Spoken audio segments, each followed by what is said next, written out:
Greetings everyone, and Great here for another Age of Empires 3 replay. Spawn on the bottom side as the red Sioux, we have CallTheDay. Spawn on the north side as the blue Hausa, we have McCleaves. Either way, their side is like a doctrine just yet when it comes to natives of the map. Of course, got the native Greeks, which give you access to the Everzone, Boyars, and the Greek Sacred Band Infantry squads, so it's probably a good idea to go to the training posts sooner rather than later just to get those squads going, get them accumulating for free. It doesn't take too long to generate the value of the trading post with that big button. If you got the House with him, just give you some Trabants, which are a Papal Guard variant, and the Saxon Cuirassier, which is a Cuirassier variant, just Saxon, and of course an Age 2 fort. Sorry, it's been a while since I cast Age of Empires 3, or I'm just out of it right now. Don't know why. Everything just seems different. But that's just probably me going a little bit crazy. Local doggo being sliced apart. He will steal his needle haystack. You monster. He's going to be a professional sower one day. Hunting doggo is being researched. Hausa now has a research of or shipment available. Not sure what he's going for just yet. And the Sioux is eyeing for get 'em boys. Let's see now, it looks going to be a very aggressive H2 deck. Let's see, got the War Chief aura, which does this aura reduces units siege damage, so it makes us more effective on assaults. Fur trade's always a nice way if you heavily focus on food collection, and then you probably like, I need some coin now. Get that and get some coin.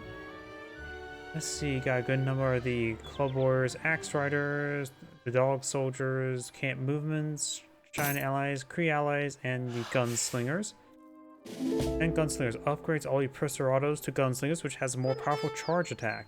I'm pretty sure that's the US Outlaw version. Can you get like also more Perserados from the native embassy? By the way, we do have some gunmans, which are different than gunslingers. They have gun, 36 damage, 10 range, so less range, very good damage, relatively standard health. But yeah, it's definitely a very aggressive deck.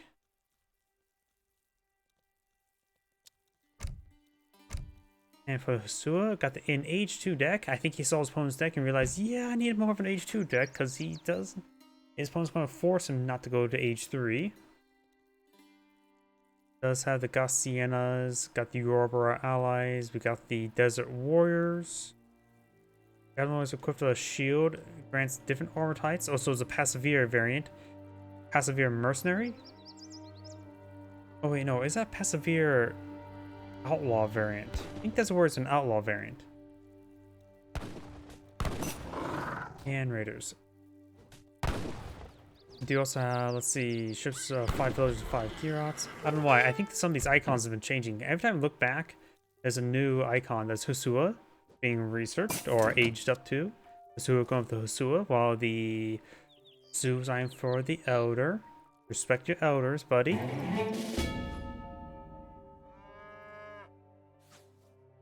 We'll go and click up this shipment here. So I saw my computer do something a little bit weird. No, I just restarted my computer, so...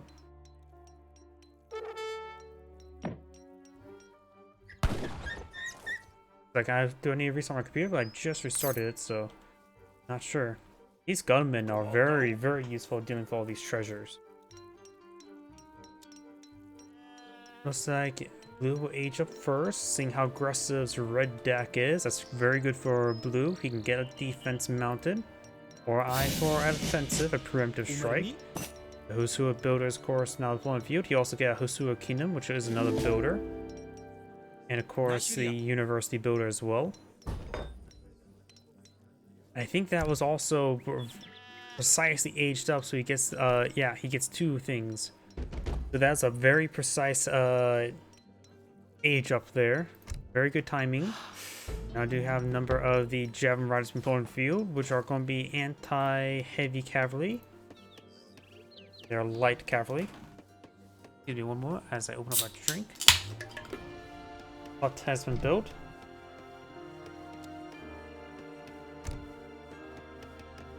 And the Sioux has... I think he's going for fur trade right now. He's not currently deploying anything at the moment. Other than villagers, of course. He has a shipment available. I have a feeling he's going for fur trade. I could be mistaken. Yep, there's fur trade. You can queue up villagers to store up food like that and then cancel it. We do now have the royal embassy being queued on, being deployed in the field. No natives on the map. Wait. Wait.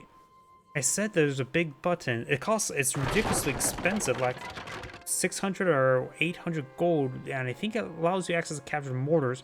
I think that's an Age 3 unit, or Age 4 unit. Does it allow access to outlaw units? Is it going to do some sort of outlaw play? 2,500 gold. Gun running, that's the big button, isn't it? Yeah, what is going on? And now he's queuing up a massive array of pistoleros. He's going for the Cree allies, not for the... I thought he would have gone for higher gunslingers. And now think about it, Sioux doesn't have to worry about housing. The extra population cost of outlaws is not a huge issue. He's bringing the Cree trackers, which will give him some skirmishers to go along, and gunslinger or pistoleros and gunslingers who are heavy infantry. They do complement each other. They say nice gun. That's how they complement each other.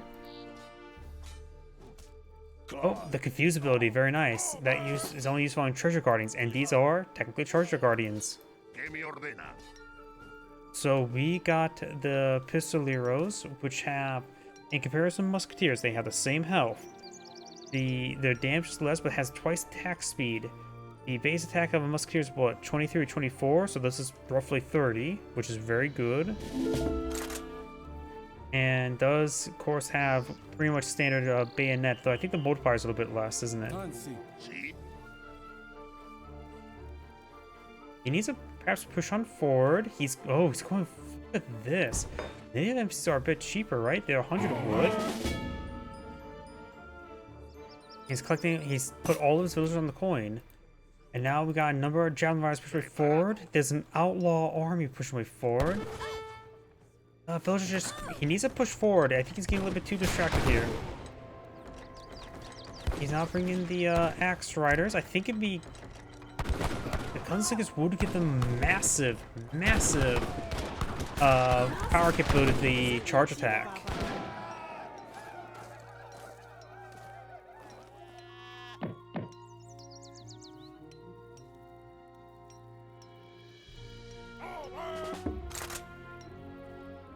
I don't know. He has quite a force here. These guys are technically war from 90. They do have high experience bleed, but I want to say this is going to go very well. Though I have no idea how this is going to go. His opponent needs... Let's see, what is he going for? Going for Age 3, going for Akin, Javelin Riders. Javelin Riders are not going to be super great at this moment. As he has not gotten increased siege damage aura, which probably would have been very useful right now. Let's see, 24 siege damage, so slightly better than standard musketeers. Orc does go down. He has age up to, got some Novas. They'll just get gunned down here. Go for another shipment of something. He has some axe riders. There are some Fulani archers here, which are going to be good against the pistoleros. These guys do not have full multipliers, but their damage output's still very good nonetheless. They're much better than crossbowmen. He has a couple Cree trackers in case of light cavalry, as well as the heavy cavalry or heavy infantry. And since the pistoleros have high attack speed, they don't really overkill as much. But the Fulani Archer's doing a great job just being micro. They have 17 range. And we've got now a big round of villagers and Gyrots that probably was a bad deployment. He should have gone for some sort of military shipment. Something. War Chief or the Emir does receive a bit of fire. More Pusiliros deployed in the field. Maybe it would have been a good idea just to keep a handful of villagers on food and just continue producing villagers. I always hate the concept of... I never like to cut villager production because I just want... Because I like resources. There's the dog soldiers. Going for the super heavy cavalry. Gyrots, however, are hard countering them. The Gyrots were a great call. I don't know if that was intentional or not. The Gyrots were a great call to deal with these Tokal soldiers. They are a Lancer. They have immense health, slightly less damage than the Hussar, but a plus 50% multiplier.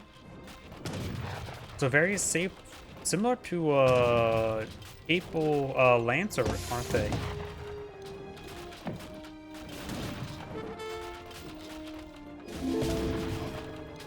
See, more Posteleros, a good number of them, and since he has infinite population housing for right now, their dirt cheap cost is being very useful. Oh, nope, does lose one of the dog soldiers. Brings back the War Chief. War Chief still taking a bit of damage there. Trying to establish other infrastructure over here. Has a town center being built as well. There's another round of Fulani archers. These guys have to be engaging.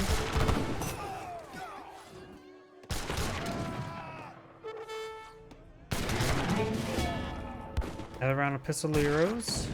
Sioux player has another shipment available.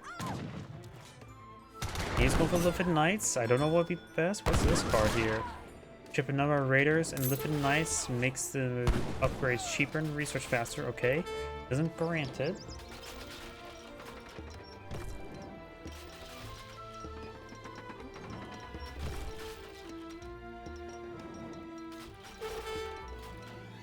And maybe the Fulani Archer shipment wouldn't be half bad, but I think the Liffin Knight overall would provide enough value. You know, they're technically Pistoleros are heavy infantry, so they will fight effectively against them. I think the 5 Liffin Knights will just override a bit more bulk rather than counter unit. They do have 15% melee resist as well as 20% range resist. Axe Riders moving around.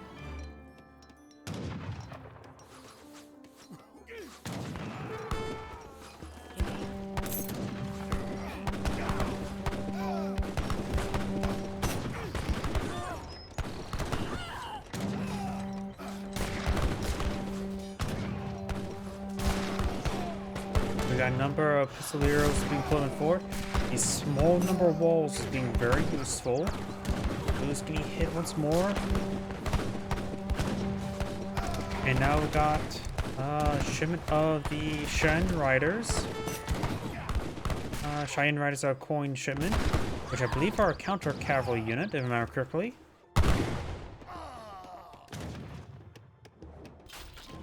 Trying to torch down that structure, a war camp.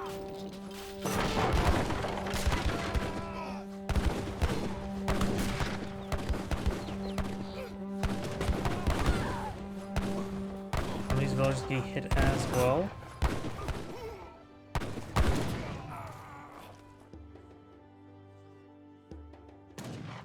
I really do believe he should have gone for the gunslingers a bit sooner, because that charge attack would have been very useful. But he's bringing more Pistoleros. Villagers are out of coin. His villagers are idle somewhere. Migrating. So they're establishing another tribal markets. Yep, their coin deposits have been consumed, so it may have been a bit of down collection time, which may give Blue just enough time to recover. Blue right now has 19 villagers versus 20, so it's similar. Try and bring some defenses that could go a long way. Their damage is relatively poor, honestly. They're same as the outpost. They do have a bit more health than outpost and slight AoE. There's the Cheyenne Rider. Yeah, they actually have a pretty good attack. I don't know, 21 damage is actually not that good. Their health is similar to Hussar. Even against versus Hussars, they're basing on equal footing. Yeah, these guys are just not good. Because if you look at it, Hussars have what, 30 damage? Plus 50% multiplier makes them do 30 damage.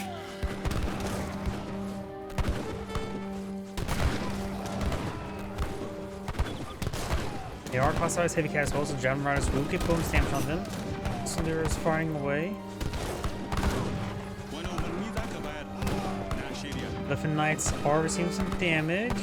Roughly equal footing. I think blue will hold.